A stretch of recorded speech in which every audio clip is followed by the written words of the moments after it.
Plus ఇక్కడ నేను గెలిచిన అంటే ఇప్పుడు ఉండే మార్కెట్ రేట్కి 20-25% అప్పు.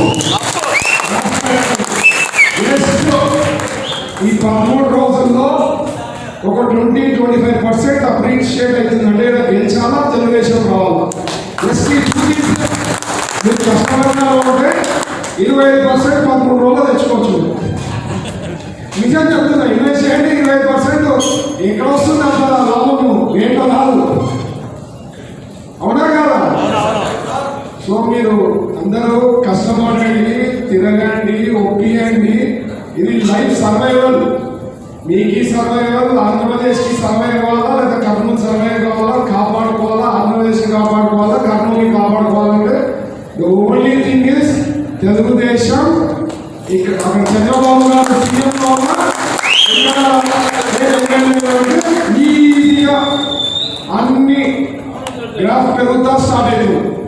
ఈ సింప్లెస్ట్ ఈ ఈక్వేషన్ మీ రియల్ ఎస్టేట్ లో అవి ఇవి ఆలోచనకు వస్తాయి. ఇక్కడ టీజెంటేస్ కొన్నారంటే ఇక్కడ ఏమో వస్తుంది, దాని పక్కన ఉండే ప్లాట్లు ఉండేదాం అవన్నీ స్ట్రైట్ చెప్తున్నాయి. ఎక్కడైనా ఉండండి కర్నూలులో నేను వచ్చినంటే అప్రిషియేషన్ పెరిగిపోతుంది. That's the simplest equation.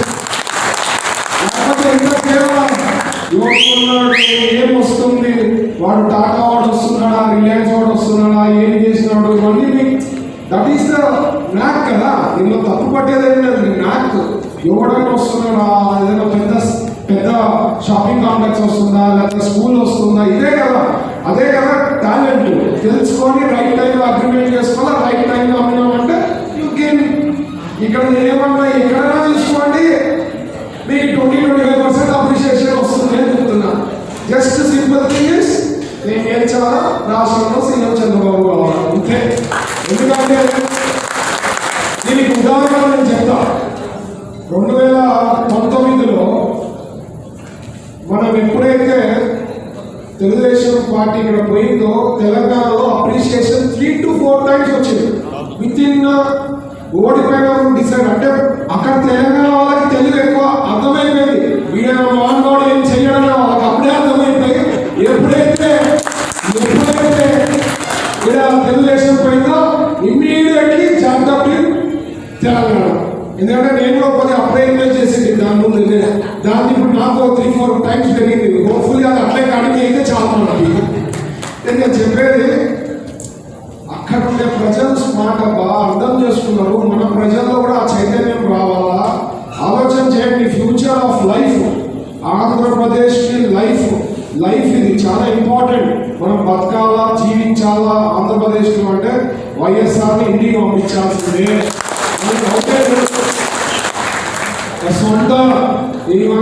సొంత చెల్లెళ్ళకే న్యాయం చేయడు, రాష్ట్రానికి ఏం న్యాయం చేస్తాడు?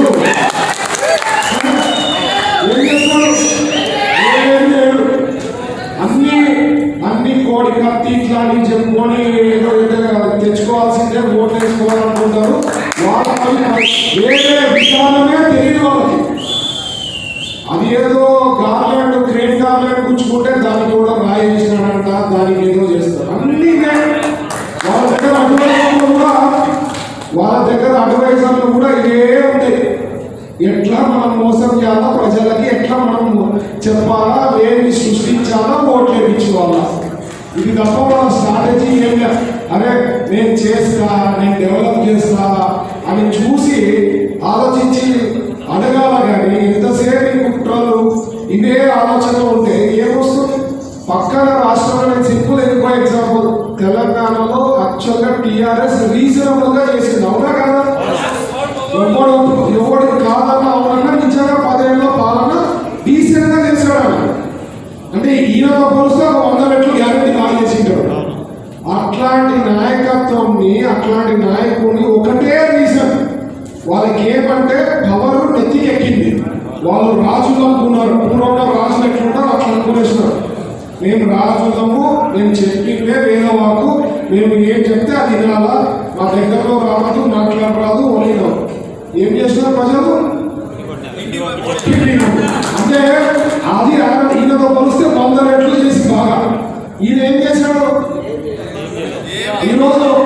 ఈరోజు ఏం పరిస్థితి టీఆర్ఎస్ అంటే 0 ఒకటి వస్తే గ్రేట్ అంటున్నారు. ఎంబీసీ ఒక్కటి వస్తే గ్రేట్ అంటున్నారు. దిక్కు లేదు ఆ పార్టీకి. ఓడిపోయినప్పటి నుంచి ఒక పోస్టర్, ఒక బ్యానర్ ఏమో మీరు తెలంగాణ హైదరాబాద్ చూసినాక ఒక చోట కనపడదు. సో వాళ్ళు ఏమనుకుంటారంటే వీళ్ళంతా కళలు ఒక లోకంలో ఉన్నారనమాట. నేనే ఏం చెప్తే అదే జరుగుతుంది. రేపు జూన్ మనకి రిజల్ట్స్ వచ్చిన తర్వాత మీకు తెలుస్తుంది ఏమో ఎట్లా ఏమనేది. ఆ రోజు తీర్పు వచ్చిన తర్వాత వీళ్ళ పరిస్థితి ఏమనేది అర్థమవుతుంది. సో మీరందరూ కూడా మీ ఓటు హక్కు సార్ నేను చెప్తున్నా. మొదలే మీకు ఈ 5 ఏళ్ళు చాలా జీవితాలు మనం పాటు చేశాడు. ఎస్పెషల్లీ రియల్ ఎస్టేట్లో ఉన్న వాళ్ళకి ఇంకా భయంకరంగా దెబ్బతిన్నాం. నేను ఎందుకు అంత బాగా చెప్తున్నా అంటే, మనం వస్తే ఇండస్ట్రీస్ వస్తాయి. మీరు రాసి పెట్టుకోండి. మోస్ట్ ఇంపార్టెంట్ ఒక పెద్ద ఫ్యాక్టరీ ఏమైనా తెచ్చినామనుకోండి, మీ ఓన్ ఉండే lands appreciation with 5 years 3 times appreciate అవుతుంది. కియా లాంటి ఫ్యాక్టరీ నేను కర్నూలు ఒకటి తెచ్చినా అనుకుంటే పెద్ద ఫ్యాక్టరీ 3 సార్లు. అవునా కదా? అంటే వాస్తవం ఏంటంటే నేను రియల్ ఎస్టేట్లో ఉన్నాం. సేమ్ ఇప్పుడు ఇక్కడ కర్నూలు నుంచి 5 కిలోమీటర్ల రేంజ్ లో ఇక్కడ నుంచి పాయింట్ నుంచి తీసుకొని ఎగ్జాంపుల్ చెప్తే మనకి ఇక్కడ ₹1,00,00,000 ఉంటే సేమ్ డిస్టెన్స్ అనంతపూర్ లో ఇక్కడ 1,00,00,000 పలితే అక్కడ 4 నుంచి 5 కోట్లు. ఒకే ఒక reason Kia made the difference. అవునా కదా సార్? డిస్ట్రిక్టే మారిపోయింది, రూపురేఖలే మారిపోయింది. ఒక ఊరు కాదు, కర్నూలు అనంతపూర్ డిస్ట్రిక్టే మారిపోయింది. నాకు ఆ గట్టి నమ్మకం ఉంది. ఫ్యాక్టరీ తెరిపిస్తారు. నేను గ్యారెంటీ ఇచ్చా. 6 గ్యారెంటీలలో ముఖ్యమైన గ్యారెంటీ సెకండ్ది. నా బలం, నా స్ట్రెంత్ గ్యారెంటీ ఫ్యాక్టరీ తెప్పిగలుగుతా. తెప్పిస్తే ఖచ్చితంగా అభివృద్ధి అవుతుంది. ప్రతి ఒక్కరికి ఆదాయం పెరుగుతుంది. ప్రతి ఒక్కరికి పన్ను వస్తుంది. పన్ను చేసుకోవడానికి ఉంటుంది. ఎన్నో జరుగుతాయి. నేను ఇది చేస్తానని చెప్పి అడుగుతున్నాను సార్ ఓట్లు. అవతల వ్యక్తి ఏమడుగుతున్నాడు? నేను ముస్లిం ఓటేయండి. అదేమన్నా తీరా అడిగేది? అదొక పద్ధతే అసలు? అదే చేయాల్సింది. నేను ఏం చేస్తాను 5 ఏళ్ళు నేను చెప్తున్నా, 5 ఏళ్ళు నేను ఇది చేస్తానని. అది చెప్పే కాక నేను ముస్లిం ఓటేయండి. వాళ్ళు సిఏఏ ఎన్ఆర్సీకి బీజేపీ ఉంది సపోర్టు, మన ముస్లింకి సెక్యూరిటీ ఉండదు. ఇదేదో నన్ను ఓడగొడితే ఏదో ప్రైమ్ మినిస్టర్ మోడీ ఓడగొట్టినట్టు, నన్ను గెలిపిస్తే ప్రైమ్ మినిస్టర్ మోడీ అవుతాడు. ఏం కనెక్షన్ సార్? నాకి ఆమెకేం సంబంధం? ఏదో రాష్ట్రంలో వేరే రాష్ట్రంలో జరిగిన ప్రాబ్లమ్స్ నా చేతి మీద అవుతుంది. నాకేం సంబంధము? ఎవరో ముస్లింస్ ఉండే సోదరులకు చెప్తున్నాను, నాకేం సంబంధం చెప్పండి. కర్నూలు కదా మీరు ఎమ్మెల్యే ఎన్నుకుంటామని కర్నూలు ఎమ్మెల్యే. కర్నూలు సంబంధించిన బాధ్యత నాది, నేను చూసుకుంటా. అంతేకాని ఎక్కడెక్కడో జరిగిండేది దేశంలో జరిగేవాడిని తెచ్చి నా నెత్తి మీద వద్దాలనుకుంటే తప్పు. ఎవరైతే వాట్సాప్లలో లేని సృష్టించి ఫేక్ చేస్తుంటారో నమ్మందండి, చెప్పండి, చైతన్యం తేండి. మీరు ఇక్కడ ఉండే వాళ్ళు ఒక్కొక్కరు 50-100 మినిమం 100 నాకు తెలుసు. ఎందుకంటే రియల్ ఎస్టేట్ ఉన్నటువంటి ఖర్చాలు ఎక్కువ ఉంటాయి.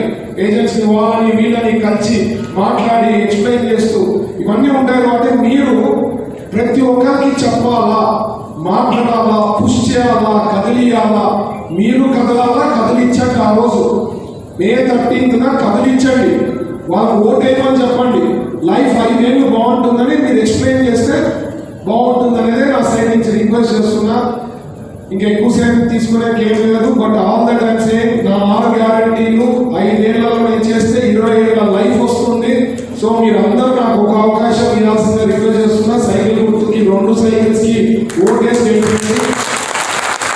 ఒక ఎంపీ ఉంటుంది, ఒక ఎమ్మెల్యే ఉంటుంది. 2 కూడా సైకిల్ చేయండి. బాగా అభివృద్ధి చేస్తా. నేను అందుబాటులోనే ఉంటా. మీరు చూసి తెలుసు. నేను పక్కా లోకల్, పక్కా నాన్ లోకల్. ఆయనకి ఏం ఇల్లు లేదు, సొంత ఇల్లు కూడా లేదు కర్నూలులో. రేపు గెలిస్తే ఇక్కడ ఏముంటాడు? అసలు గెలిచినా ఓడినా అసలు కర్నూలు అయితే ఉన్నాడు కదా. అట్లా వాళ్ళని 45 ఏళ్ళ పైన ఉండే కుటుంబం వల్ల 45 రోజుల ముందు వచ్చి కుటుంబం వాళ్ళనేది మీ ఓటు హక్కుతో మీరు నిర్ణయం తీసుకోవాలనేది రిక్వెస్ట్. ఏం చేస్తారు సార్ 45 రోజులు వచ్చే ముందు? నాకు మీకుండే బాండింగ్, నాకు మీకుండే పరిచయాలు, నాకు మా ఫాదర్ ఉండే పరిచయాలు కర్నూలులో వాళ్ళకి ఎట్లుంటుంది చెప్పండి? ఏం ఫీలింగ్స్ ఉంటాయి?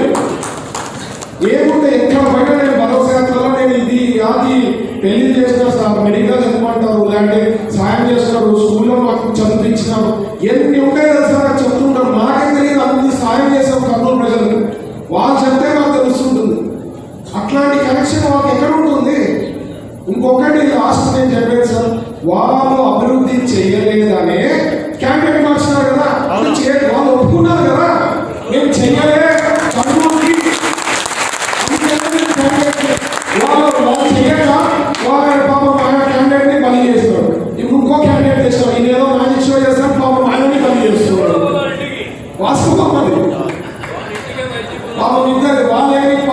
పార్టీ ఇంపార్టెంట్ కదా, వాళ్ళ ఇమేజ్ బాగా పెట్టుకోవాలని వీళ్ళ మీద ఉద్దేశాడు. వాస్తవంగా ఏమి వైఎస్ఆర్ పార్టీ ప్రభుత్వం ఏమీ చేయలేదు, అది వాస్తవం. మా కార్పొరేటర్ ఉన్న సుందరం అడగండి, ఎన్ని పనులు చెప్తారు, ఒక్కటి చేయరు.